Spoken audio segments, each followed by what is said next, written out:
The author also talks about the power of forgetfulness. He points out how athletes are able to make some of the most embarrassing mistakes, and they have to have the skill of completely forgetting that just happened in front of the world and going forward with their skills and the game plan and running the play.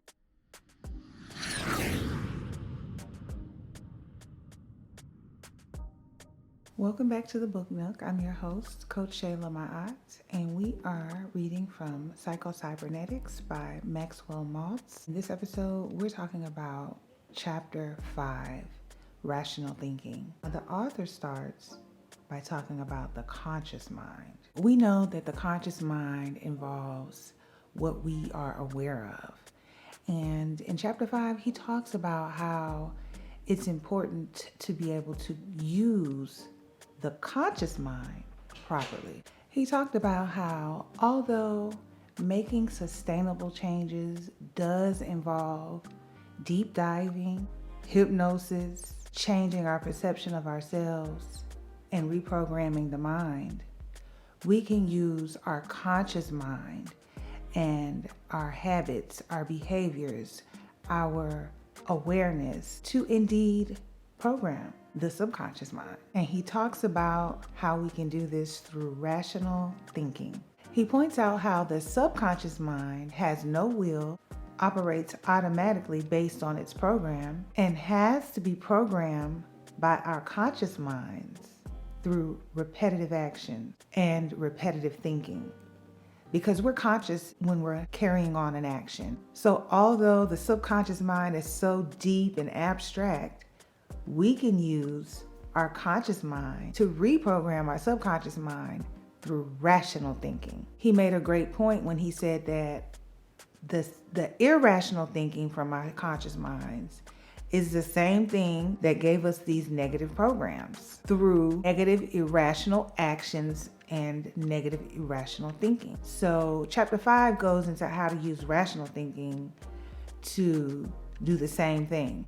And I think that's perfect, especially for us late bloomers who are trying to get ourselves together and do the inner work, the shadow work, the personal development to change our belief systems. So to have something that's simplistic and practical, like just tweaking our repetitive actions and repetitive thoughts through rational thinking is great.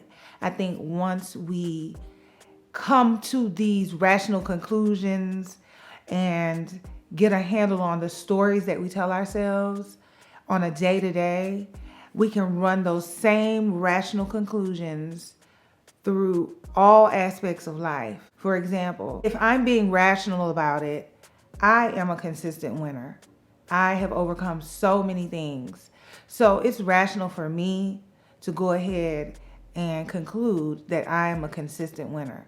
So I can apply that to any situation in my life just by believing it. And this chapter helps us to discover those more self-serving and powerful, convicting aspects through rational thinking. Using those same rational conclusions in everyday life and it being a simple tweak from negative actions to positive repetitive actions, it's a win-win because you're going to eventually tap into the subconscious mind.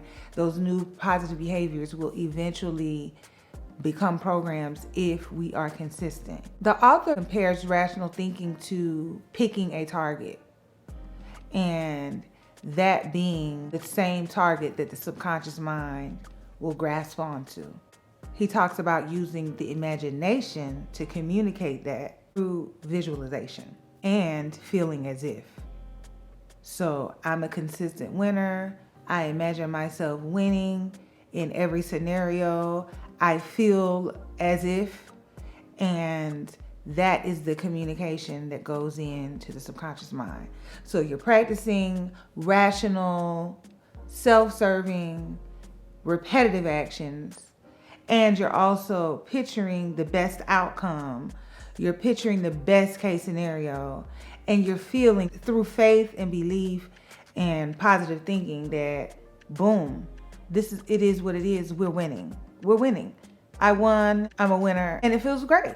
Nobody's stopping you from doing that. That is a choice. Hey, I hope you're enjoying the content. If so, be sure to like and subscribe and join the official Book Nook Book Club over on Patreon, where we will be unpacking these concepts even more, where we have weekly homework assignments to help implement these concepts into our transformation and personal development journey. I'll see you at the official Book Nook Book Club over on Patreon. The author also talks about the power of forgetfulness.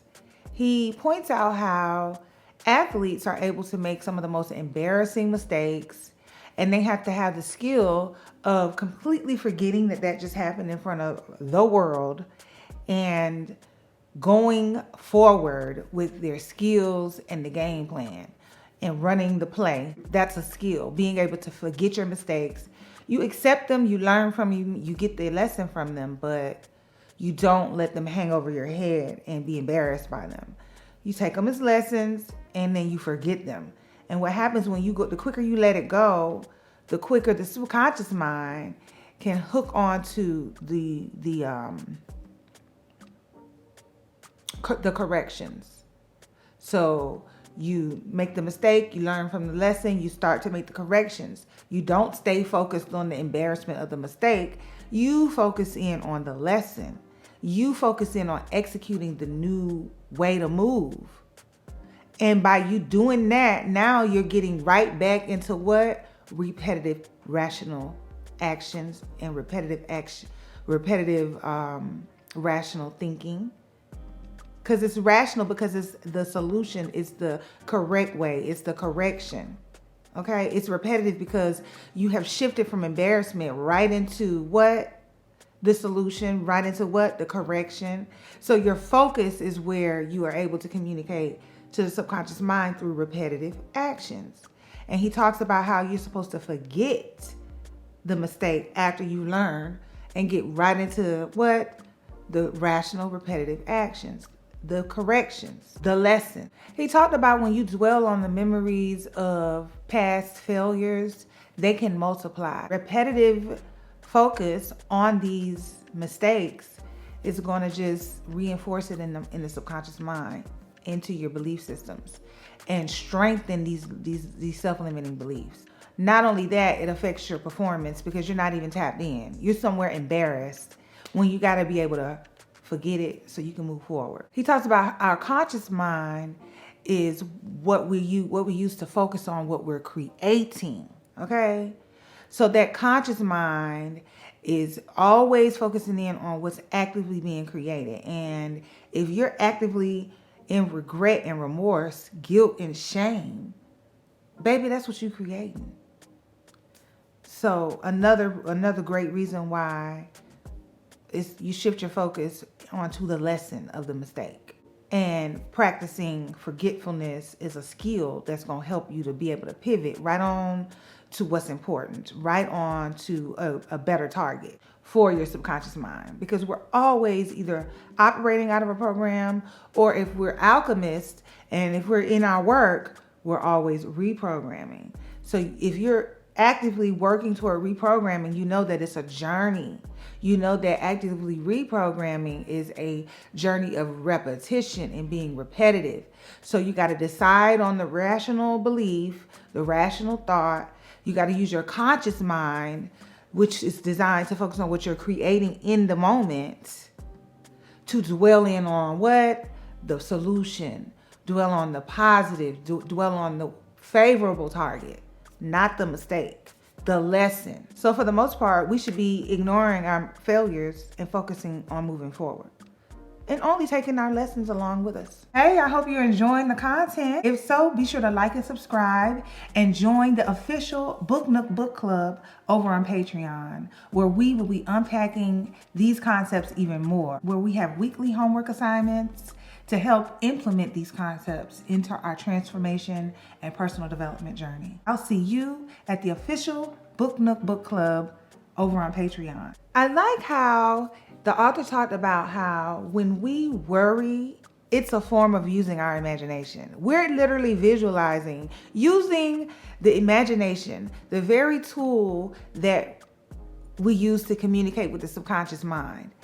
When we worry, we're misusing our tools. When we worry, we're misusing the imagination. The imagination is the way we communicate with the subconscious mind. That is the way we're able to communicate our target through visualization. So if we're not using rational thinking and we're worrying, we are going over and beyond by sitting up here imagining what we don't want to see. That vision that you see of the worst case scenario, baby, that's going off into your subconscious mind, into the magic. Don't mess up the magic with the worry.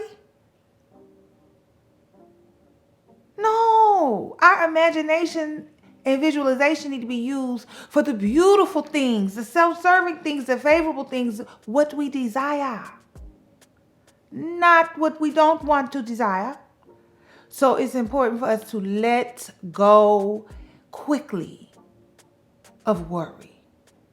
I'm not saying you're not going to worry, but when you find out and realize that's what you're doing, stop. Because that's visualizing, that's using your imagination incorrectly. And if you're going to worry, or if you're in the mood of seeing some things, then switch the scenario. Get in there like you're lucid dreaming in the middle of a worry session. When you're thinking about, oh, it's going to go wrong, oh, the bill. And then go ahead and add on and say, ooh, and then I went and checked the mail, and a check from so-and-so for $15,000 came and covered bills for 6 months. Okay, like do something to switch it up. You have the power. Our attitudes impact our ability to be able to stop worrying or shift our focus and even be able to choose to think of something favorable. Because if we're in a bad mood, bad attitude, negative attitude, or distracted by some other mess, then how are we even going to be able to be flexible like water enough to even switch up? So I get what he means by attitude. It's important that we constantly throughout the day check our attitudes. Take that grip off. Oh, let it loose. Let it loose.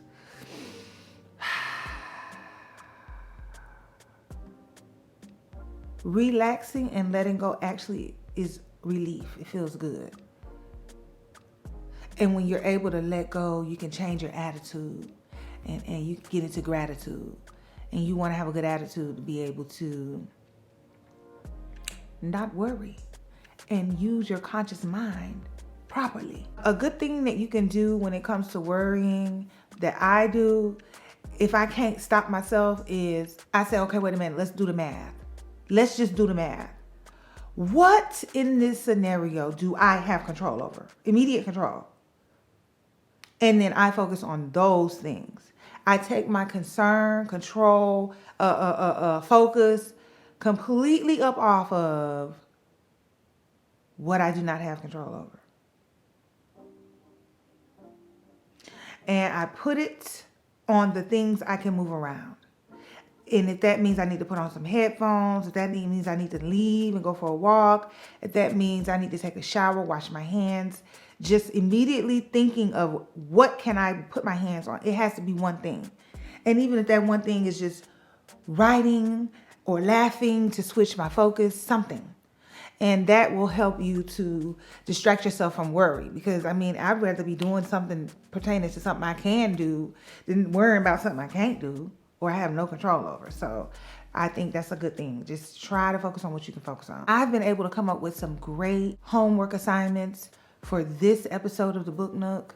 And it is involving some questions we need to be asking ourselves and some activities and exercises that we can do to eliminate worrying, begin to practice forgetfulness, and start to use our conscious mind in the right way through rational thinking. If you're interested in joining the Book Nook Book Club on Patreon, there you'll be able to join us as we go over this week's homework assignments and apply these concepts to our daily lives. The link to the Patreon is in the description. Remember to subscribe and follow me on all of my socials. Watch this video, and I'll see you there.